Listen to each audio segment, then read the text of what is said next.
ఇక్కడ మీరు చూస్తున్న టెంపుల్ చాలా పవర్ఫుల్ టెంపుల్. మా ఓన్ ఎక్స్పీరియన్స్ అయినాయి అనమాట చాలా. ఇది సంగమేశ్వర స్వామి టెంపుల్.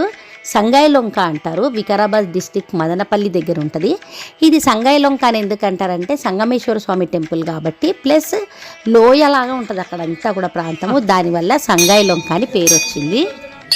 ఇది మా ఇంటి దేవుడు కాబట్టి మేము చాలా రెగ్యులర్గా, అంటే మా ఇంట్లో ఏ శుభకార్యాలు జరిగినా చాలా రెగ్యులర్గా వెళ్తుంటాము. ముందు ఈ టెంపుల్కి వెళ్ళాలంటే ఒక 100కి పైగా మెట్లు ఉండేవి. ఇక్కడ చూస్తున్నారు కదా కనబడుతున్నాయి. ఆ మెట్ల ద్వారం నుంచి వెళ్ళే వాళ్ళము. కానీ ఇప్పుడు మనము కారు కూడా పైకి డైరెక్ట్గా వెళ్తుంది అనమాట ఆ టెంపుల్కి దగ్గరగా.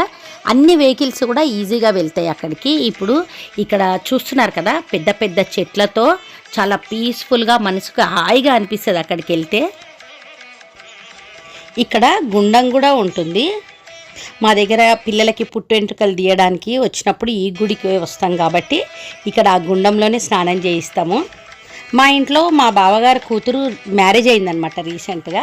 సో ఆ జంటని, ఆ పెళ్లి కొడుకు పెళ్లి కూతురుతో పాటు ఫ్యామిలీ అందరం కూడా దర్శనానికని ఈ గుడికి వచ్చినాం అనమాట. అయితే మా ఇంట్లో మా పెద్ద బావగారు బాగా ఎప్పుడో చిన్నప్పటి నుంచి కూడా వస్తున్నారు ఈ టెంపుల్కి కాబట్టి ఆ టెంపుల్ గురించి చెప్తున్నారు. అది నేను మీకు వినిపిస్తాను, వినండి.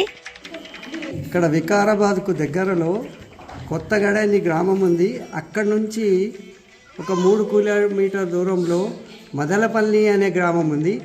అక్కడ ఒక లోయలో ఇక్కడ విశిష్టమైన సంగమేశ్వర ఆలయం ఉంది. ఇది ఎంతో విశిష్టత కలిగది, ఎంతో ప్రాచీనమైనది. ఇప్పుడు నాకు 71 సంవత్సరాలు. నా పుట్టు వెంట్రుకలు కూడా ఇక్కడ తీసినారు. అప్పటి నుంచి మేము మా కుటుంబంలో ఏ కార్యక్రమం జరిగినా ఇక్కడికే వస్తాము. నా పుట్టెంటుకలు, నా కొడుకు పుట్టెంటుకలు, నా మనవడి పుట్టెంటుకలు, మా ఇంట్లో అందరి యొక్క పిల్లలకి పెళ్ళిళ్ళు, పుట్టి వెంట్రుకలు ఏది జరిగినా ఈ ప్రముఖ దేవాలయాన్ని సందర్శించి వారి యొక్క కార్యక్రమాలు ఇక్కడే జరుపుతాము. అందుకే మీ అందరినీ ఇప్పుడు కూడా మా రెండవ తమ్ముడైన మల్లేష్ గారి అమ్మాయి, రెండవ అమ్మాయి సుప్రియ పెళ్లి జరిగినది. ఈ పెళ్లి సందర్భంగా మా కూతురు అల్లుడిని ఇక్కడ తీసుకొచ్చి దైవ దర్శనం చేయించి నూతన దంపతులకు అయ్యగారి చేత వేదోక్త ఆశీర్వాదాన్ని ఇప్పించినాము. ఇక్కడ మన తెలంగాణలో ఇంటి దేవుడు అంటారు. మాది మోమిన్పేట గ్రామము. ప్రతి కార్యక్రమానికి ఇక్కడ మేము విచ్చేస్తాము.